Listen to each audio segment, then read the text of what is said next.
옆에 계신 분들과 평화 인사를 나누겠습니다. 주님의 이름으로 평안을 빕니다. 자주 만납시다. 오늘은 히브리서 10장 본문을 중심으로 모이기를 힘쓰는 교회라는 제목으로 말씀을 나눌 때 많은 은혜 받으시기 바랍니다. 말씀에 앞서서 영상을 하나 보겠습니다. 2023년도 8월에 있었던 재난의 현장입니다.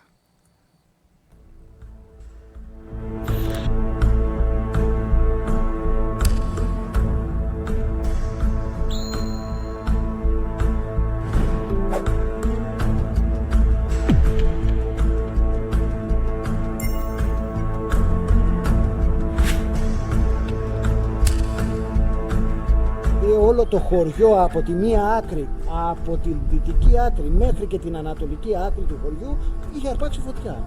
Αυτό δεν το έχουμε ξανά. Αυτό δεν το έχουμε ξανά.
올여름 한 달 된 그 사이에 세계적으로 자연재해가 끊이지 않고 있습니다.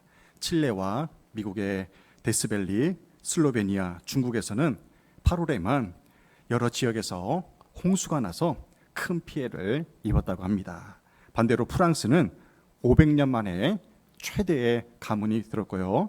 알래스카는 빙하가 녹아내리면서 그 계곡 사이로 그동안 흐르지 않았던 물이 흐르면서 주택이 붕괴되는 그러한 일이 벌어지고 있습니다. 이 모든 일들이 한 달 사이에 일어났고 주민들은 이제껏 경험해 보지 못한 재해라고 그렇게 하나같이 말을 하고 있습니다. 지구가 온난화되면서 이상기후 현상은 앞으로도 우리가 경험해 보지 못한 그러한 자연재해를 많이 겪게 될 것입니다. 우리 그리스도인들은 이러한 재난의 징조를 볼 때마다 주님의 재림과 심판이 임박했음을 깨달아야 됩니다. 창세기 7장에 보면 인류 최초의 재해인 홍수 심판이 나옵니다. 하나님께서 사람의 죄악이 세상에 가득함을 보시고 사람을 지으신 것을 한탄하시면서 물로 심판하시기로 작정하셨습니다. 하나님의 계획은 이렇습니다. 노아와 그의 가족만을 남겨두고 세상을 다시 재창조하시는 것이었습니다. 노아는 어떤 사람입니까? 의인이요 당대의 완전한 자라는 평가를 받는 사람이었습니다. 노아는 하나님의 말씀에 순종하여 산 중턱에다가 120년 동안 방주를 만드는 일에 순종을 했습니다. 그리고 방주가 완성된 후에 1년 10일 동안이나 쉴 새 없이 내리는 비로 인해서 대홍수로 세상은 물바다가 되었습니다. 이렇게 해서 노아와 그 가족들을 중심으로 세상이 재창조가 되었습니다. 그런데도 세상은 어떻습니까?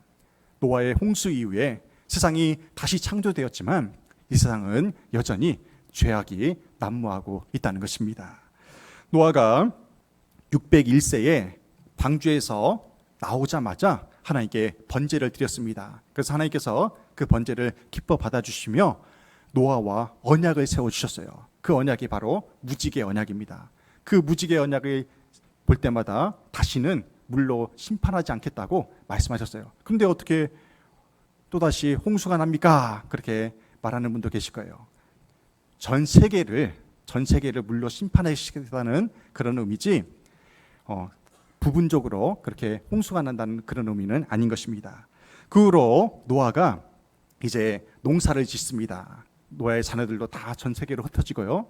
농사를 지어가지고 포도나무를 심었는데 그 포도나무에서 나온 그 열매로 술을 만든 거예요. 그래서 노아가 성경에 나오는 가장 처음 실수를 합니다. 그 포도주를 마시고 장막 안에서 빨개 벗고 누워 있었던 거예요. 그것을 본 둘째 아들 함이 아버지의 그 모습을 보고 밖으로 나가가지고요, 첫째 형과 막내 동생에게 고사질을 합니다. 악의적으로 아버지의 그 실수를 이야기를 한 거예요. 그러자 노아의 셈과 야벳은 어떻게 합니까? 그 아버지가 벌거벗고 있다는 그 얘기를 듣고 뒷걸음질 쳐서 아버지의 허물을 보지 않고 조용히 옷을 덮어줬어요. 셈과 야벳은 아버지의 허물을 덮어준 것입니다. 결국 아버지의 허물을 들춰낸 함은 저주를 받았고요, 셈과 야벳은 하나님의 축복을 받게 되었습니다. 전 여기서 노아 할아버지를 묵상해 봤어요. 노아가 어떤 사람입니까? 하나님께서 세상을 물로 심판하실 때 유일하게 살려둔 사람이에요. 하나님께 의인이요 당대의 완전한 자라는 그러한 평가를 받았고 120년 동안이나 순종하여 그렇게 방주를 만들었습니다. 이렇게 훌륭한 노아였지만 그의 일생일대에 단 한 번 실수를 한 것입니다. 술 먹고 빨개 벗고 그렇게 누워 있었던 거예요. 그 모습을 자녀들에게 보이게 된 것입니다. 노아가 자식들에게 수치스러운 모습을 보일 때의 나이가 601세 정도 돼요. 601세. 당대에 완전한 자라고 의인이라고 평가받았던 그 노아의 허물을 보면서 노아의 인생 공사가 아직까지 끝나지 않았다는 그러한 생각을 하게 됩니다. 120년 동안 완벽하게 방주를 완성을 했어요. 그래서 1년 10일 동안 쉴 새 없이 쏟아지는 그 비 가운데서도 그 방주는 비 한 방울 새지 않고 그렇게 순항을 했습니다. 그랬던 노아인데 그의 인생 공사는 아직 마무리가 되지 않은 거예요. 그 후로 노아는 350년을 더 살게 됩니다. 그래서 노아는 950세에 하나님의 부르심을 받아요. 성경에 기록되어 있지는 않았지만 노아의 인생 공사는 죽을 때까지 계속되었다는 그런 생각이 듭니다. 오늘 살아가는 우리 또한 마찬가지예요. 우리는 그 누구도 완전하지 못합니다. 주위를 둘러보십시오, 여러분들. 하나같이 불쌍한 사람들이에요. 여기도 아프고 저기도 아프고 자녀들이 문제가 있고 가정에 문제가 있고 일터에 다 문제가 있어요. 우리는 모두가 완전하지 못한 불완전한 존재들입니다. 하나같이 불쌍하고 허물 많은 사람들이에요. 말씀을 전하는 저 또한 얼마나 허물이 많습니까? 그래서 목사인 저도 공사 중이고 오늘 예배드리는 여러분 모두가 공사 중이라는 사실을 기억하시길 바랍니다. 따라해 보십시다. 따라해 볼게요. 나는 공사 중입니다. 하나님이 부르시는 그날까지 우리 함께 모여 예배하고 회개함으로 우리의 인생 공사를 아름답게 마무리하시기를 주님의 이름으로 축원합니다. 오늘 본문 히브리서의 수신자는 초대교회 박해 시대 때 핍박으로 인해서 배교하는 성도들을 향해서 쓴 책입니다. 이 히브리서의 주제는 그래요. 하늘 성소로 나아가는 하나님의 백성들의 이야기입니다. 그리스도인들은 하늘의 성전에 들어가는 사람들입니다. 히브리서 기자는 이 사실을 우리 믿음의 사람들이 굳게 믿어야 한다고 강조하고 있어요. 하늘의 성전이 저 하늘에 있는 저 멀리 있는 천국이라고만 생각해서는 안 됩니다. 우리가 1차적으로 들어가야 될 성전이 있어요. 그 하늘 성전이 있습니다. 그것이 어디냐면 바로 형제 자매들이 함께 모여 예배드리는 교회입니다. 우리는 1차적으로 이 교회 안에서 함께 교제하는 가운데 말씀을 드리고 나누고 예배드리는 가운데 하늘의 성전을 경험할 수가 있다는 것입니다. 2차적으로 우리는 이 땅에서의 생명이 다할 때 완전한 천국에 입성하게 되는 것입니다.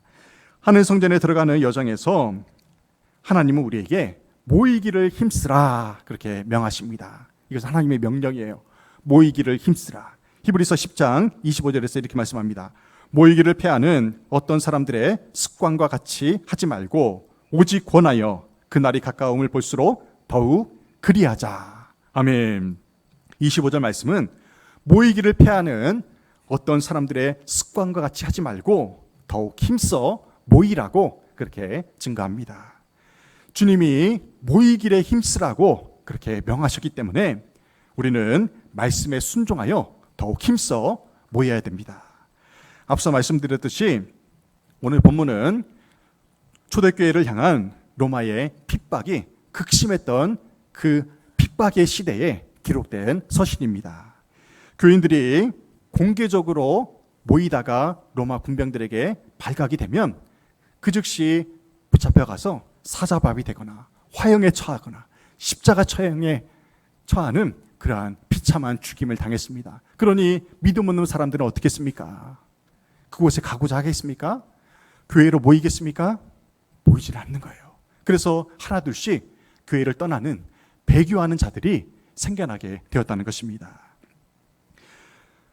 안 모이는 것이 그래서 습관이 되어버린 거예요. 우리가 지난 3년간 경험했던 코로나19 시대와 비슷한 현상이 그때 당시에는 더욱더 극심했다는 것입니다.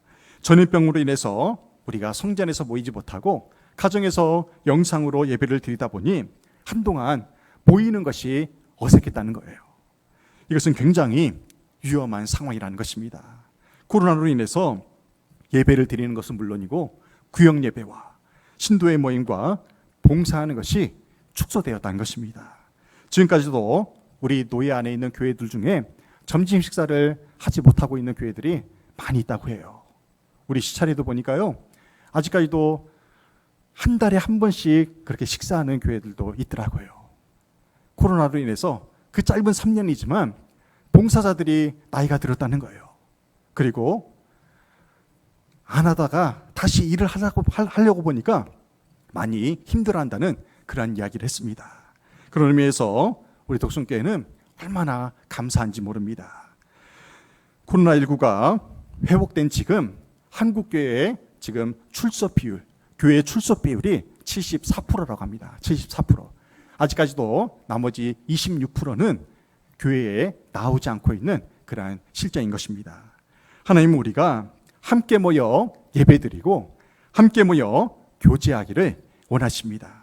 사도행전 2장 46절 47절에서 이렇게 말씀해요.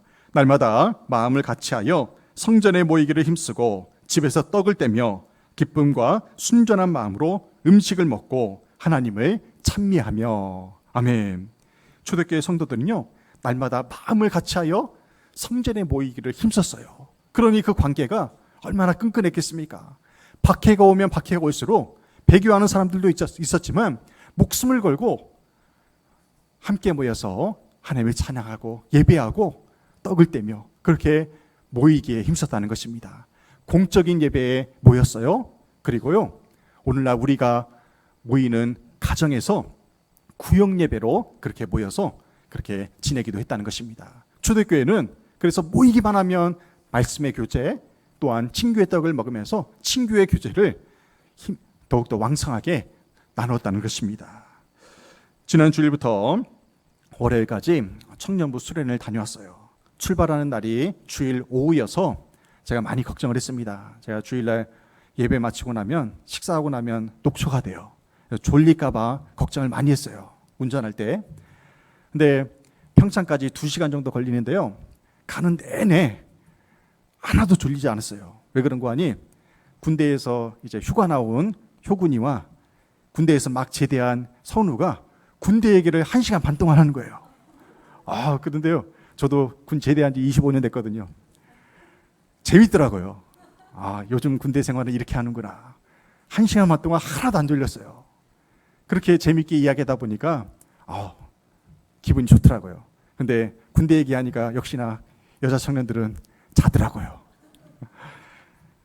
이번 청년부 수련회 주제가 비전 찾기였어요. 비전 찾기. 우리가 비전을 많이 이야기하는데요, 내가 하고 싶은 일, 내가 찾고자 하는 그것은 비전이 아닙니다. 나의 야망이에요. 진정한 비전은요, 하나님이 나를 통해서 이루시고자 하고자 하시는 일을 하는 것이 바로 비전인 것입니다. 청년부 수련회 때 참 많이 재미있었습니다. 함께 맛있는 거 많이 먹고요, 말씀도 깊게 나누고, 그리고 함께 즐겁게 지내면서 참 많이 가까워졌어요. 수련회를 마치고 돌아와서 남는 것이 있었어요. 그게 뭐냐면요, 사진이 아니더라고요. 남는 것은 관계였습니다. 사람이 남았어요. 그래서 제가 생각한 게 뭐냐면, 우리 교회에 장년부 수련회를 해봐야겠다, 그런 생각을 해봤어요. 여러분들 어렸을 때 다 성경학교 또 수련회도 많이 가보셨잖아요. 그때 함께 모여서 밥 먹고 함께 자면서 얼마나 많은 그런 관계가 좋아지고 하나님의 은혜를 함께 체험했습니까? 그래서 내년에는 기회가 되면 장년부 수련회를 1박 2일이라도 그렇게 함께하면 좋을 것 같다는 그런 생각을 해봅니다. 우리가 집에서 혼자 예배 드리면 이러한 하나님의 은혜와 감동을 누리질 못합니다. 그래서 하나님은 우리에게 함께 모여서 예배하고 떡을 떼고 친교를 나누라고 명하신 것입니다. 모이기에 힘쓰는 교회가 건강한 교회입니다. 모이기에 힘쓰는 성도가 건강한 성도예요. 우리가 모이기에 힘쓰는 사람이 되어서 건강한 교회, 건강한 우리 자신이 되기를 주님의 이름으로 축원합니다. 그렇다면 우리가 하나님의 명령대로 모이기에 힘쓸 때 어떠한 은혜가 임하는지를 살펴보겠습니다. 첫째로 우리가 모일 때에 하나님의 능력이 나타납니다. 마태복음 18장 19, 20절에서 이렇게 말씀해요. 함께 공부합니다. 너희 중에 두 사람이 땅에서 합심하여 무엇이든지 구하면 하늘에 계신 내 아버지께서 그들을 위하여 이루게 하시리라. 두세 사람이 내 이름으로 모인 곳에는 나도 그들 중에 있느니라. 아멘. 제가 질문할게요. 우리가 모인 이곳에 주님이 함께 하실까요? 함께 하시지 않을까요? 함께 하십니다. 왜요? 주님의 이름으로 두세 사람이 모인 곳에 주님이 함께 하시겠다고 약속하시기 때문에 그렇습니다. 주님은 두 사람이 모여서 합심하여 구하면 하나님 아버지께서 이루어 주시겠다고 약속하셨습니다. 두세 사람이 예수님의 이름으로 모인 곳에 주님이 함께 하시겠다고 약속하셨어요. 물론 우리가 홀로 기도하고 찬송하고 말씀을 묵상하는 개인 경건의 시간도 분명 필요합니다. 하지만 교회의 공적인 예배와 구역 모임에 참여해서 교우들과 함께 주님의 이름으로 구해야 할 때가 있다는 것입니다. 우리 교회는 예배 때마다 통성으로 합심하여 기도하고 있습니다. 주일 예배 때와 수요 예배 때 말씀 위에 기도하고 있고요. 매일 새벽 기도 시간 때마다 주님의 나라와 또한 성도들을 위해서 중보기도 하고 있습니다. 우리가 이렇게 공동체로 모여서 함께 기도할 때 주님이 약속하신 성령의 능력을 체험할 수가 있다는 사실입니다.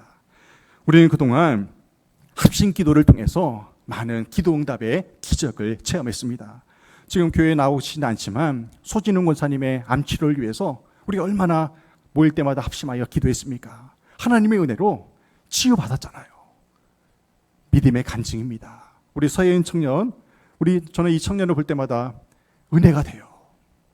하나님이 기적을 베푸셔서 이렇게 하나님께 봉사하고 헌신할 수 있게 하나님이 고쳐주셨어요. 하나님의 은혜입니다. 치유받은 개인과 가족뿐만 아니라 우리 모두가 합심하여 기도했기 때문에 함께 그 은혜를 누릴 수가 있는 것입니다. 최근에 우리 교회에 사업하시는 분이 원치 않는 소송으로 지난 5년 동안 몸고생, 마음고생을 많이 하셨었어요. 저도 한 달 전에 그 얘기를 들었어요. 그래서 기도를 많이 했습니다. 근데 하나님의 은혜로 그 소송에서 승소를 하게 되었습니다. 할렐루야. 얼마나 그 5년 동안 마음이 지옥이었겠습니까? 누군가 소송을 한다는 것은요, 쉽지 않은 일이에요. 근데 함께 기도하는 중에 그 응답을 받았을 때 기도해 준 그 사람도요, 은혜가 된다는 것입니다. 우리가 함께 모여 하나님께 영광을 돌리며 서로가 기도를 통하여서 더욱 풍성한 응답의 축복을 누리기를 주님의 이름으로 축원합니다.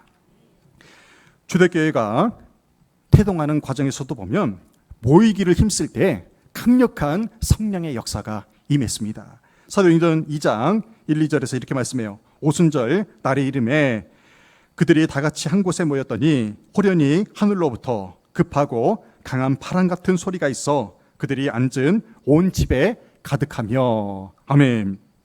주님이 부활 승천하신 후에 성도들은 주님이 약속하신 성령이 임하시기까지 다 같이 한 곳에 모여서 기도했습니다. 그곳이 마가의 다락방이에요. 그 다락방에 120명이 겹겹이 모여가지고요, 날마다 기도하는 거예요. 무엇을 위해서요? 약속하신 성령을 기다리면서 시마다 때마다 찬송하며 기도를 했습니다. 그때 하늘로부터 호련히 급하고 강한 바람 같은 소리가 임합니다. 이것이 무엇입니까? 성령이 임한 거예요. 함께 모여 기도할 때 성령이 충만하게 임하게 된 것입니다. 성령 충만은 이렇게 하나님의 은혜를 갈망하는 사람들이 함께 모여서 기도하고 찬송할 때, 예배할 때 역사하게 되는 것입니다. 여러분이 예배드리러 성전에 나오시면 제일 먼저 할 일이 있어요. 그게 뭐냐면, 주님, 저의 마음속에 성령 충만함이 임하게 도와주세요. 이곳에 우리가 드리는 이 예배당에 성령님 충만하게 임재하여 주옵소서. 할렐루야. 이렇게 기도할 때 우리 자신은 물론 이 예배를 드리는 모든 성도들이 성령 충만한 가운데 하나님의 은혜를 누릴 수가 있다는 사실입니다. 구역 예배와 신도회로 모일 때, 또한 여러 가지 봉사로 모일 때에도 우리의 모임 중에 하나님 함께 하셔서 성령으로 충만하게 임재하셔서 은혜를 더하여 달라고 우리는 간구해야 됩니다. 우리의 모임 중에 성령이 충만하게 임재하시면 치유와 회복과 응답의 축복을 함께 누리게 될 줄로 믿습니다. 구약시대에 하나님의 백성이 타락하여 영적으로 어두워지면 이스라엘이 위기가 만났을 때 하나님께서는 어김없이 선지자를 보내주셔서 그 백성들을 고쳐주셨습니다. 사무엘 시대 때도 그랬어요. 영적으로 어두워진 그 시대에 사무엘 선지자가 영적인 부흥을 위해서 가장 먼저 한 일이 있습니다. 그것이 뭐냐면요, 사무엘상 7장 5, 6절에 나옵니다. 사무엘이 이르되 온 이스라엘은 미스바로 모이라. 내가 너희를 위하여 여호와께 기도하리라 하매 그들이 미스바에 모여 물을 길어 여호와 앞에 붓고 그날 종일 금식하고 거기에서 이르되 우리가 여호와께 범죄하였나이다 하니라. 사무엘이 미스바에서 이스라엘 자손을 다스리니라. 아멘. 사무엘 선지자는 이스라엘 백성들을 미스바 광장으로 모이게 했습니다. 오늘날로 치면요, 우리 덕성교회 마당으로 다 모이라고 한 거예요. 그리고 그곳에서 함께 기도합니다. 통성으로 기도해요. 가슴을 치며 옷을 찢으며 회개하며 기도해요. 그럴 때에 하나님의 은혜로 그 백성이 용서함 받고 고침 받고 치유되는 역사가 일어났다는 사실입니다. 이처럼 부흥의 역사는 모이는 것에서부터 시작된다는 사실입니다.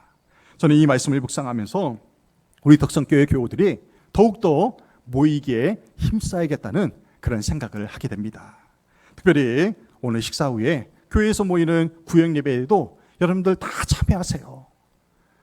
매주 구역 예배 가정에서 드리는 예배에 참여하지 못한다면 주일날 한 달에 한 번씩 교회에서 드리는 그 구역 모임에 참여해서 함께 기도 제목을 나누고 삶을 나누면서 그렇게 서로를 위해서 기도해주는 그러한 시간이 얼마나 소중한 시간입니까? 다음 주일에는 교회에서 신도회별로 모이게 됩니다. 그 모임 가운데도 여러분들 함께 하셔서 함께 믿음의 교제로 하나님의 은혜를 체험하시길 바랍니다. 두 번째로 정성을 다하는 모임에 하나님의 은혜가 더해집니다. 사도행전 2장 46절 47절 말씀을 세번역 성경으로 함께 봉독하겠습니다. 날마다 한 마음으로 성전에 열심히 모이고 집집이 돌아가면서 빵을 떼며 순전한 마음으로 기쁘게 음식을 먹고 하나님을 찬양하였다. 아멘. 이것이 초대교회의 모습이에요. 그리스도인이 주님의 이름으로 모이기를 힘쓸 때 부흥과 회복이 시작됩니다. 그리고 더 나아가서 하나님의 은혜와 능력을 체험할 수가 있어요. 교회가 모이기를 힘쓰려면 어떻게 됩니까? 그 모임에 누군가는 정성을 다해야 한다는 것입니다. 그럴 때 함께 모인 사람들이 은혜를 경험할 수 있어요. 이 말씀에 보면 초대교회의 역동적인 모습이 두 가지로 나타납니다. 첫째는요, 모든 교우들이 다 함께 한 자리에 모여서 함께 찬양하고 예배가 활성화되었다는 것입니다. 그것이 초대교회의 역동성이에요. 예배하기에 힘썼어요. 둘째는요, 집집이 돌아가면서 빵을 떼는 구역 모임이 활성화되었다는 거예요. 구역이 부흥하니까요, 교회는 자연히 더욱더 부흥할 수밖에 없죠. 요즘엔 구역 예배를 드리는 가정에서 드리기가 힘든 시기가 되었는데요, 우리는 그럴수록 더욱더 가정에서 모여야 됩니다. 진정한 구역 예배의 정신은 성경에 나온 대로 집집이 돌아가면서 가정에서 떡을 떼는 것입니다. 이것이 구역 예배의 시작이에요. 내 집 순서가 되었을 때 구역 식구들을 위해서 음식을 준비하고 집안을 깨끗이 청소하고 함께 모여서 찬송하고 예배하고 기도하고 음식을 나누는 이러한 모임 중에 우리 하나님께서 은혜로 임하신다는 사실입니다. 예수님의 중요한 사역 중에 하나도요, 먹는 사역이었어요. 나누는 사역이었습니다. 저는 제자들이 3년간 주님을 따라다녔을 때 어느 때 가장 행복했을까 생각해 봤어요. 어느 때 가장 행복했을까요? 새끼 밥 먹을 때, 아침, 점심, 저녁으로 주님과 함께 밥 먹을 때가 우리 제자들은 가장 행복하지 않았을까, 그런 생각을 해봤어요. 밥 먹으면서 주님이 축복해 주시고 더 깊은 말씀의 교제를 나누고 문제를 해결해 주시는 그 은혜를 밥 먹을 때 그렇게 깊게 나눴을 것 같아요. 오병이의 기적, 칠병이의 기적의 현장에서 얼마나 많은 사람들이 하나님의 은혜를 체험했습니까? 최후의 만찬을 생각해 보십시오. 예수님이 붙잡히시기 전날 밤이에요. 그때에도 주님은 뭐 하셨습니까? 마가의 다락방에서 만찬을 가지셨어요. 마지막 만찬을 가지시면서 제자들과 함께 먹고 마시면서 이날을 기념하라고, 꼭 기억하라고 주님이 말씀하셨습니다. 엠마오로 가던 두 제자가 있었어요. 주님이 십자가에서 비참히 죽자 제자들이 실망했어요. 각자의 집으로 돌아갑니다. 뿔뿔이 흩어졌어요. 그때 엠마오로 가던 두 제자 곁에 주님이 부활하셔서 그들 곁에서 함께 동행하십니다. 그런데도 그들은 예수님을 알아보지 못해요. 근데 그 두 제자의 집에 도착했을 때 그 제자들이 주님을 집 안으로 초대해서 음식을 나눕니다. 그때에 떡을 먹을 때 무슨 일이 일어납니까? 그 두 제자의 눈이 밝아져서 비로소 예수님을 알아봐요. 이렇게 먹고 마시고 나누는 중에, 함께 모여서 은혜를 나누는 중에 예수 그리스도가 함께 하심을 볼 수가 있다는 사실입니다. 어느 교회에 구역을 열심히 섬기는 구역장님이 있어요. 근데 그 구역장님이 열심히 구역원들을 섬기는 그 모습에 남편이 감동을 받습니다. 구역 식구들에게 이렇게 잘하다니 나도 뭔가를 해야겠다. 그래가지고 한 달에 한 번씩 구역장 가정에 모일 때마다 그 남편이요, 가락시장에 가가지고 제철 과일을 사온대요. 그 멀리까지 가가지고 신선한 싱싱한 과일을 사온대요. 그래가지고 말씀이 끝나면 그 구역 식구들에게 제철 과일을 내놓는 거예요. 데코도요, 얼마나 먹음직스럽게 아름답게 하는지 구역 식구들이 감탄을 한대요. 그 구역 식구들은요, 한 달에 한 번 구역장에 집에서 모이는 그 모임을 기다린다는 거예요. 할렐루야. 어떻게 이렇습니까? 그 예배 중에 정성이 들어갔기 때문에 그래요. 정성을 다하는 그 모임을 사람들이 안다는 것입니다. 마지막 세 번째로 우리는 모일 때마다 격려해야 됩니다. 격려해야 돼요. 히브리서 10장 24절 25절에서 이렇게 말씀해요. 서로 돌아보아 사랑과 선행을 격려하며 모이기를 패하는 어떤 사람들의 습관과 같이 하지 말고 오직 권하여 그날의 가까움을 볼수록 더욱 그리하자. 아멘.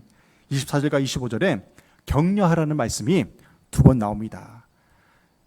권하여도 격려하며 뜻이에요. 격려하라는 뜻입니다. 이 구절을 통해서 성경이 말하는 공동체의 건강한 공동체의 특징이 격려하는 공동체임을 알 수가 있습니다.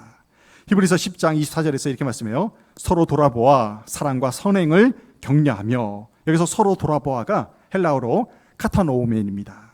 이 단어와 똑같은 의미로 사용된 데가 성경에 딱 한 군데 더 나오는데요. 히브리서 3장 1절 말씀이에요. 그러므로 함께 하늘의 부르심을 받은 거룩한 형제들아, 우리가 믿는 도리의 사도이시며 대제사장이신 예수를 깊이 생각하라. 아멘. 격려한다는 말이요, 깊이 생각한다는 그런 의미와 똑같아요. 우리가 함께 모여 서로 돌아보아 격려할 때 형식적으로 인사치레로 그렇게 격려하는 것이 아니라 예수님을 우리가 깊이 생각하듯이 상대방의 아픔을 깊이 생각하면서 격려하는 것이 진정한 격려라는 것입니다. 우리가 기억해야 할 것은 사람은 지적한다고 해서 고쳐지는 존재가 아니라는 것입니다. 저와 여러분은 죽을 때까지 공사 중이에요. 그렇기 때문에 우리는 모두가 실수하고 허물이 많은 존재로 살아갈 수밖에 없다는 사실입니다. 지구촌 교회에 담임하셨던 이동원 목사님이, 제가 참 좋아하는 목사님인데요, 그 목사님이 은퇴하시면서 교회를 생각하니까 두 부류의 교인들이 생각나더래요. 두 부류의 교인들이 7, 80년대에 힘들고 어려운 시절에 저 달동네로 대신방을 갔어요. 그때는 막 우르르 몰려다녔잖아요. 10명이서 신방을 갔는데요, 그 화장실도 없는 그 단칸방에 사는 그 가정을 신방을 갔어요. 방에는 예배상이 놓여져 있고요, 그 예배상 바로 옆에 오광이 있는 거예요. 오광이. 요강 알죠? 요즘은 안 쓰지만 그 요강이 있는 걸 보고는 한 권사님이 그 성도님에게 이렇게 말하는 거예요. 성도님, 목사님 오셨는데 요강을 이렇게 놓으면 어떡해요? 그 성도님이 얼마나 무안했겠어요? 몰랐겠죠. 당황해가지고요, 그 요강을 들고 가다가 질질 흘러요. 얼마나 무안했겠습니까? 신방받는 그 성도님이 마음이 편했겠습니까? 은혜가 안 됐겠죠. 또 다른 달동네 신방을 갔어요. 그랬더니 역시나 예배상 바로 옆에 또 요강이 있는 거예요. 다른 집에 갔는데 또 요강이 있는 거예요. 그러더니요, 한 권사님이 잽싸게 달려가더니 그 요강에 덥석 주저앉더래요. 그 요강을 안 뜨래요. 옛날에는 다 치마 입고 다녔잖아요. 그 한복 같은. 성도님이 알지 못하게 모든 신방대원들이 무안하지 않게 그 요강에 덥석 앉더래요. 그 목사님이요, 참 많은 감동을 받았다는 거예요. 오늘 예배드리는 여러분은 허물을 들춰내는 교인입니까? 아니면 허물을 덮어주는 교인입니까? 서로 돌아보아 사랑으로 허물을 덮어주며 격려하는 교인이 되시기를 주님의 이름으로 부탁드립니다. 한 가지만 더 얘기 드릴게요. 제가 점심 식사를 하고 나면 감동받는 분이 있어요. 우리 일남신도 회장인 이상룡 권사님이요, 커피를 타요. 커피를 일남신도 회원들 다 서빙을 해줍니다. 다 가지고. 얼마나 감동이 됩니까? 그 커피를 받는 신도회, 일남신도 회원들이 그분을 통해서 얼마나 격려가 되겠습니까? 우리의 섬김을 통해서 공동체가, 우리의 모임이 더욱더 은혜가 될 수 있다는 것입니다. 교회는 공사 중인 사람들이 모인 곳이기 때문에 우리 모두가 불완전하고 허물이 많습니다. 마지막 날이 가까울수록 우리는 서로 돌아보아 모이기에 힘쓰는 가운데 함께 성장하며 우리의 인생 공사를 아름답게 마무리하시기를 주님의 이름으로 축원합니다. 아멘.